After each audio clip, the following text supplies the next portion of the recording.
¿Cuál es la opinión de Javier Martínez Reyes, doctor en Derecho, claro? Él es integrante del Instituto de Investigaciones Jurídicas de la UNAM, experto en temas constitucionales. Le agradezco mucho a Javier Martínez Reyes, al doctor Martínez Reyes, como siempre, su buena disposición para tratar de interpretar lo que ahora estamos comentando con usted en voz alta. Javier, bienvenido, ¿cómo te va? Muy buenas noches. Hola, ¿qué tal, Pepe? Como siempre, un gustazo. Gracias, muchas gracias. Bueno, hemos dado un contexto de antecedente de lo que sucedió justamente ayer. ¿Por qué determina la Corte no ir al fondo del estudio de la constitucionalidad de la reforma judicial? Mira, yo te diría, ahí hubo dos decisiones fundamentales, ¿no? La primera es que la Corte tenía que definir si las acciones de inconstitucionalidad son una vía adecuada para impugnar reformas a la Constitución. La propia Constitución, Pepe, dice que el objeto de estas acciones es plantear la contradicción entre una norma de carácter general y la propia Constitución. Hubo 7 integrantes de la Corte que llegaron a una conclusión que a mí me parece absolutamente defendible, y es que unas normas que se derivan de la reforma constitucional, pues sí pueden considerarse normas generales, ¿no? Por decirlo de otra manera, Pepe, pues no hay norma más general que la Constitución misma. La votación, sin embargo, fue 7 contra 4. El ministro Pérez Dayán dijo: yo he votado así en el pasado y así sigo votando. Es en ese sentido una posición pues que parece congruente, Pepe, pero al mismo tiempo creo que es muy contradictoria, porque el propio Pérez Dayán dice en su intervención que la culpa de todo esto lo tienen los consejeros electorales y los magistrados electorales, porque avalaron la sobrerepresentación con la cual Morena y aliados tuvieron la mayoría calificada y aprobaron esta reforma. El pequeño detalle, Pepe, es que el ministro Pérez Dayán critica los malos criterios ajenos y no se hace cargo de los propios. Y es que precisamente en el tema de la sobrerepresentación, lo que se pedía, Pepe, es cambiar un criterio que ya tenía varios años, pero que había permitido un verdadero fraude a la Constitución, que ya vimos, ¿no? Con el 54% de los votos se quedaron prácticamente con el 73% de la Cámara. Pérez Dayán critica que no hayan cambiado de criterio, pero él se niega a cambiar un criterio propio que, de nueva cuenta, lo que supondrá en términos prácticos es el fin de los contrapesos judiciales en México. ¿Por qué? Porque Morena y aliados, a golpe de reformas constitucionales, van a poder establecer lo que quieran y no habrá en principio ninguna manera de impugnarlo, ¿no? Déjame preguntarte, por favor, Javier, ¿tú cómo consideras a Alberto Pérez Dayán, el ministro de la Corte, quien se estimaba podría decir, ser parte de los 8 que votaran a favor de no declarar procedente, pues, parte de la reforma al Poder Judicial? ¿A qué lo atribuyes? ¿Cómo lo ubicas a él? Porque ha habido mucha circulación, incluso hasta en las redes sociales lo tachan de traidor, de Judas, de el Yunes del Poder Judicial, etcétera. ¿Tú qué opinas del ministro Pérez Dayán, quien era, por supuesto, era un villano para la Cuarta Transformación y ahora es merecedor de cualquier cantidad de apapachos, ¿no? De adulación? No, a ver, yo te diría, o sea, a ver, Pepe, yo creo que es respetable que el ministro Pérez Dayán haya sostenido esa posición, pero claramente no la comparto. O sea, es decir, los tribunales constitucionales, Pepe, no están ancladas a las malas decisiones. De hecho, es una muy mala idea que los tribunales no cambien sus interpretaciones cuando las circunstancias del caso lo demandan. Hace muchos años, Pepe, cuando estos temas se discutían, la verdad es que mucha gente decía: no, hombre, pero ¿cuándo se van a aprobar reformas que sean abiertamente violatorias de los derechos humanos, ¿no? Hoy en día se dice: no, hombre, pero es que no pasa nada, ¿no? Cuando se pone el ejemplo, oigan, ¿y qué pasa si mañana se establece la pena de muerte? La Corte no va a poder hacer nada. Y hay quien dice: pero es que eso nunca va a suceder.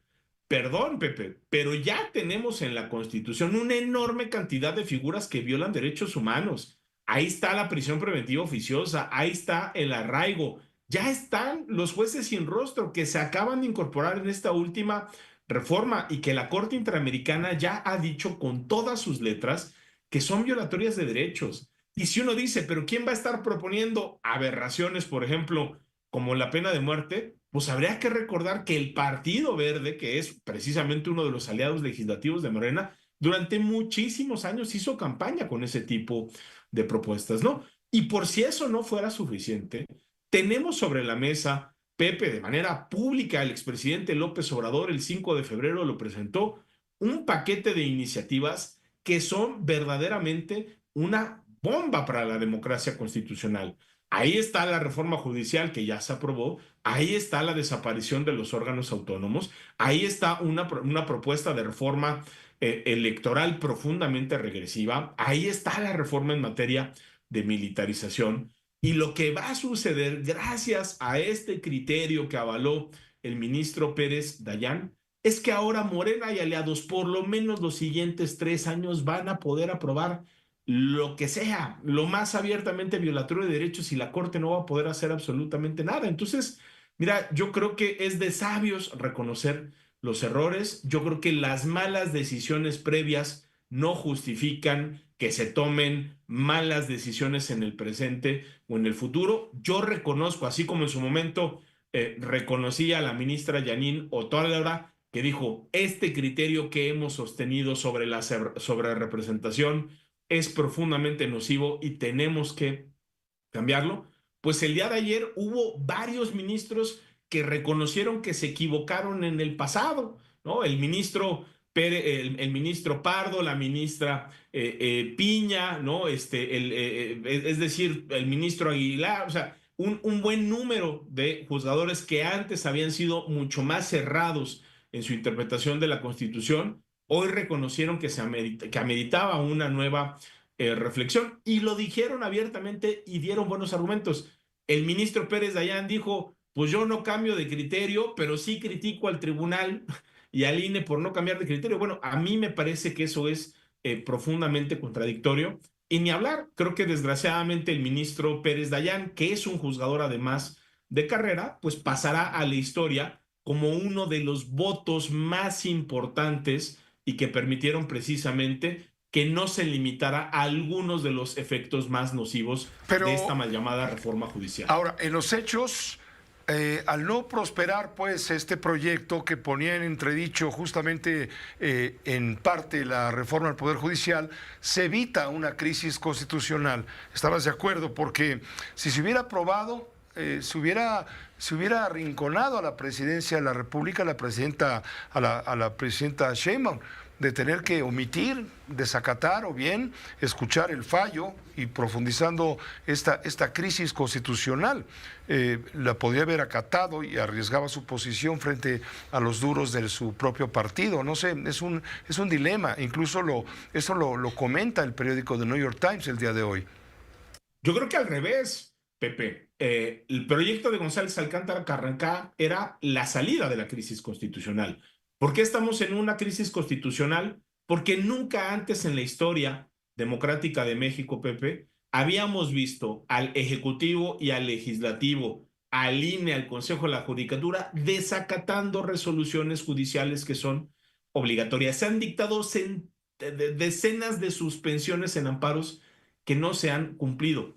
El proyecto del ministro González Alcántara Carrancá tenía la enorme virtud de que al invalidar esa destitución en masa de juezas y jueces, magistradas y magistrados, pues dejaba sin efecto esos amparos que se presentaron, dejaba sin materia también las suspensiones y permitía salir de la crisis constitucional.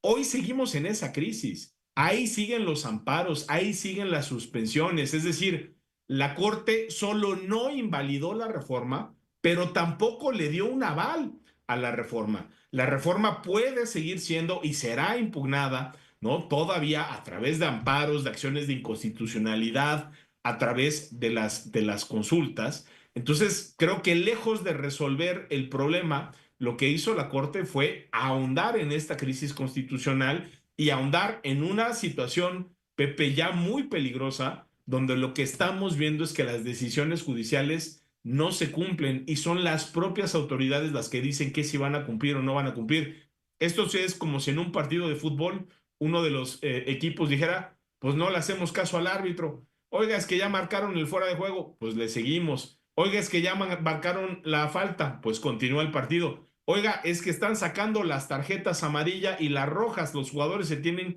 que salir, pues no nos salimos y háganle como quieran. Bueno, pues cuando empiezan a suceder esas cosas, Pepe, lo que sucede es que o se acaba el partido o nos vamos a un nuevo juego donde es uno de los equipos quien decide las reglas del juego. Así estamos en México. ¿Dirías tú que la Morena y Corte, aliados están diciendo qué se vale y qué no se vale, ¿no? dirías tú que la Corte le ha puesto un broche de legitimidad al asalto del Ejecutivo y el Legislativo al Poder Judicial? No, porque no legitimó la reforma. Es decir, la Corte no entró a decir esto es constitucional. Lo único que hizo fue no entrar a esa discusión. Entonces, no hay un pronunciamiento de la Corte ni para validar ni para invalidar. La reforma que se aprobó puede y seguramente seguirá siendo controvertida a través, como te decía, de los amparos, las controversias, incluso las consultas de la propia Corte. Entonces, lejos de resolver el problema, lo único que está haciendo esta decisión es prolongar el conflicto a lo largo del tiempo, generar, yo creo que lo que va a pasar es que vamos a ver entonces ahora sentencias que se dicten en amparos que declaren inconstitucional o inconvencional partes de la reforma. Lo más probable es que sigan los desacatos y en esa medida pues seguiremos en esa crisis constitucional que nos pone en una dirección muy clara, Pepe, ¿no?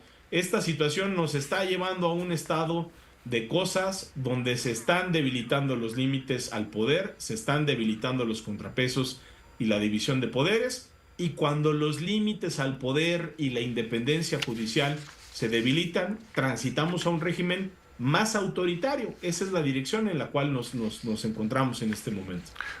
Te agradezco mucho, un mal día, ¿no? Un mal día para México, para la constitucionalidad, para las leyes. Es un día triste, un martes negro para México en ese sentido. Mañana lo que va a ocurrir es la votación de forma. Ya de hecho está dado. Fueron 7 horas de discusión, o no sé cuánto, un pliego bastante gordo, 300 y tantas páginas.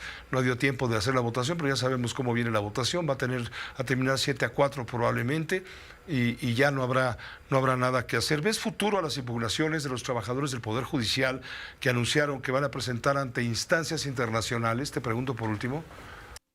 Sí, mira, yo creo que sí, o sea, digamos, de que la Corte Interamericana nos va a condenar, Pepe, yo te lo firmo y te lo garantizo. O sea, es decir, esta es una reforma que claramente viola los pilares de la independencia, viola la inamovilidad en el cargo. Uno no puede andar destituyendo a jueces y jueces arbitrariamente, y esta reforma destituye a todas las personas juzgadoras a nivel federal y abre la puerta para que lo mismo suceda a nivel local. Establece un procedimiento que es un auténtico chiste, ¿no? El 8 de promedio en la Constitución, las 5 cartas de los vecinos, caray, pues eso es no solo una burla, sino un debilitamiento de esas garantías que deberíamos de tener para tener personas capaces, competentes, independientes. Lo único que hay que decir es que esta condena va a tomar mucho tiempo, es decir, estos casos ante la Comisión y luego la Corte Interamericana llevan mucho tiempo. Creo que esa condena va a tardar.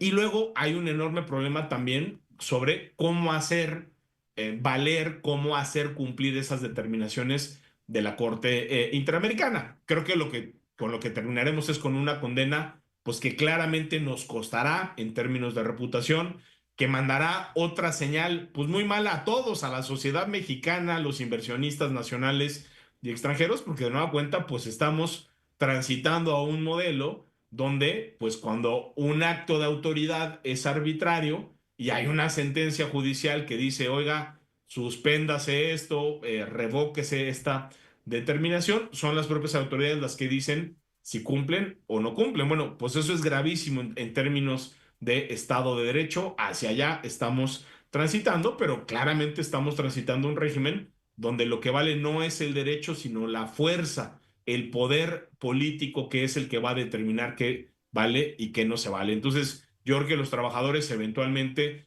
triunfarán, saldrán venturosos en estas impugnaciones, pues son impugnaciones en el ámbito internacional que van a tomar muchísimo tiempo, ¿no? Pues muchas gracias Javier, doctor Javier Martínez, gracias por permitirnos esta reflexión a través de Grupo Fórmula, como siempre. Al contrario, Pepe, un gustazo, te mando un abrazo muy fuerte. Igualmente el gustazo es nuestro Javier Martín Reyes del Instituto de Jurídicas de la Universidad Nacional Autónoma de México.